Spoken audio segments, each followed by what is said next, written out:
I'd like you to start by closing your eyes, because I'm going to ask you to remember something, and it will be much easier if you have your eyes closed. So with your eyes closed, try and remember the last time that you played sport or did any exercise of any description. So you might have run for a bus, that's absolutely fine. You might have just mucked around in the park, or you might have worked out really hard in the gym. And I want you to think about how you felt. How did your body feel? Did it ache a bit? Was it all a bit hard work? What was your brain telling you? Were you having the most fantastic time? Or was this all a bit taxing? Now I'd like you to open your eyes and tell me if it felt anything at all like that.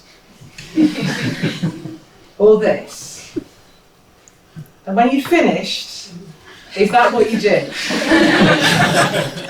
Now that, as you probably know, is Jessica Ennis. And when that photograph was taken, she had just won the 800 metres at the end of the heptathlon in the Olympic Park. And she'd run that 800 metres in 2 minutes, 8 seconds, which is the most extraordinary athletic achievement. But unless you are talented, and there might well be some talented athletes in this room, but unless you are talented, that kind of performance is absolutely out of reach for most of us. So when we set about to help women and girls think about sport and exercise in a different way, we decided to look for some different role models. So here's one of our very different role models. This is Sam. Sam's a lot older than most of you in this room. Sam's 44. And when this picture was taken, she was about 3 months, having just completed her first park run, which is those organised 5K runs in the park. And Sam had taken 37.5 minutes to do her 5 kilometres, and she'd come last. And she was incredibly proud of that. But if you look at her face, if you look at her body, if you look at what she's doing, there is something there that is just that bit more familiar. And that's why when we set out to do our This Girl Can campaign, we decided that we were going to create a different imagery and a completely different way of talking and thinking about how women exercise and play sport. And this is why we needed to do that. One of the things we do at Sport England is we count the number of people who play sport and exercise. We ask 160,000 people every single year about their sport and exercise habits. And we've been doing that since 2005. And you can see on the chart behind me that the numbers have gone up a little bit since we started doing it, but the pink line is relentlessly below the blue line. And guess what? The pink line is the women. And that gender gap has stuck at around 2 million, and it's now at 1.75 million for all of that time, and it just will not shift. So what we wanted to do was try and work out why. And if you ask women and girls why they don't exercise, they give you one of two answers. They say, don't really have enough time, incredibly busy. Or they say, it's all a bit expensive really, gym memberships cost a fortune and can't afford a tennis racket. But actually, when you start to talk to them a bit more about why they don't, you get a very different answer. If you have a longer conversation, they start to say different things. They start to say things like, I think I might be a bit fat for this. I'm not fit. When I go to the gym, it's stuffed full of fit people.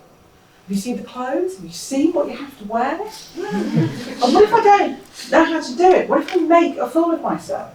I don't know about you, but I look at a treadmill and I don't think, how far and fast am I going to run on this? I think, what do I do if I fall off? And most of us have those kind of things, that kind of dialogue running in our minds. Because the other really interesting thing that survey told us was that 75% of women would really like to do more, and if they were doing nothing, they'd like to start. So what we're describing as this fear of judgment was really, really getting in the way. So what we created for the campaign was a manifesto. Now we never published this, and it only crops up when I talk to events like this, but I wanted you to see that manifesto because it underlies everything that we're trying to do. And that's a statement that women come in all shapes and sizes and all levels of ability. And it really doesn't matter if you're a bit rubbish at sport or if you're an expert. Because remember, most of us are a bit rubbish. The talented is that really small bit at the top, but that's fine. The point is that you're a woman and you're doing something. And so the This Girl Can campaign is all about celebrating that. That whatever you choose to do, and whyever you choose to do it, that's absolutely fine. Now, you thought that I was here to talk about sport. So I just thought I'd put an equation up there, because there is a comparison here with maths that I'd like you to think about. People who love sport can't imagine not loving it.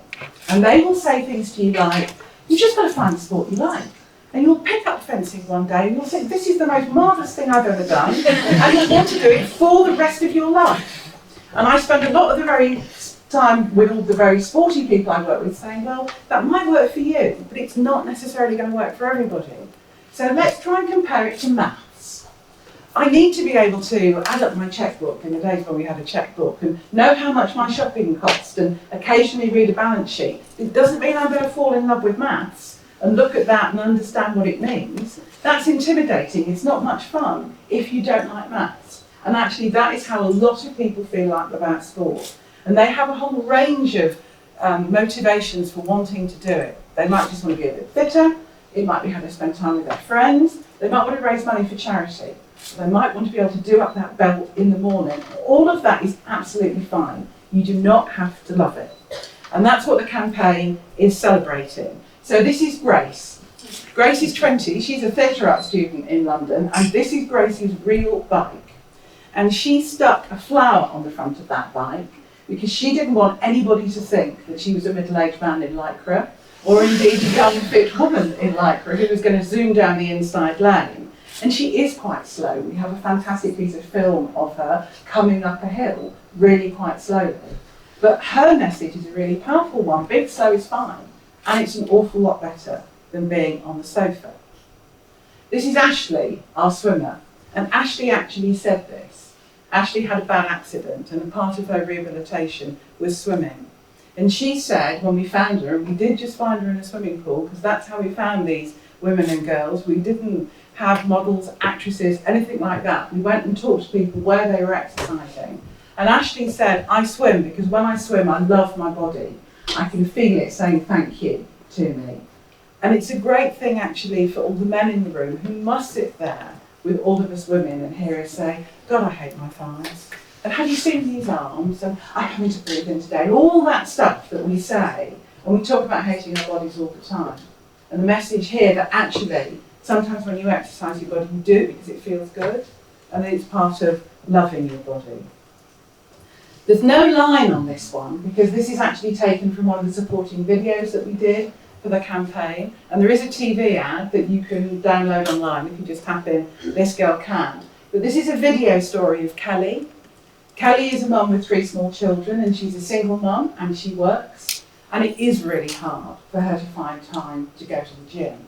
So Kelly exercises in her own front room, and that's her youngest baby, and that's Shania, and she uses Shania as a weight. So Kelly lies back, and you can see it if you go onto the This Girl Can website, and she lifts her up, down, and now the baby goes up, down, whenever she sees the video. But she's giving her kids a really important message, that it's absolutely fine to exercise wherever you can, and she's doing it because it makes her feel good.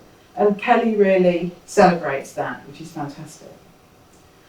So when we created this campaign, I really, really hoped that we might be onto something, because we spent a lot of government money on this campaign, so we had to get it right. And one of the things that told me that we might be getting it right was when we did the testing, and we did proper focus groups where women sat in groups and we showed them the material, we sat behind a glass praying they would like it. And actually the thing that really struck me was the number of women who said, I thought I was the only one who felt like this. I thought I was the only one that worried.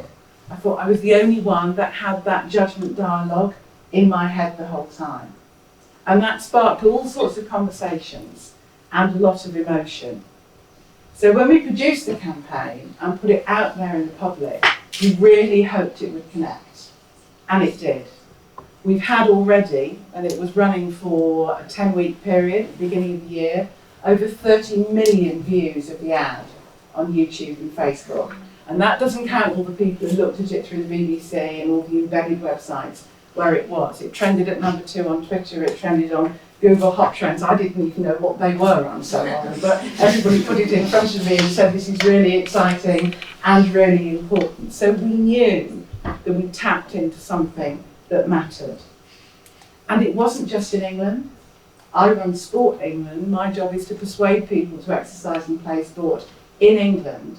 The purple bits on that map behind me are the countries in the world where this was either covered or discussed on social media.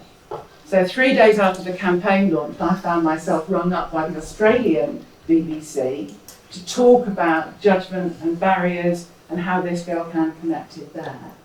This campaign was big in Brazil. Who knew Brazilian women worried about judgment? Have you seen the photographs?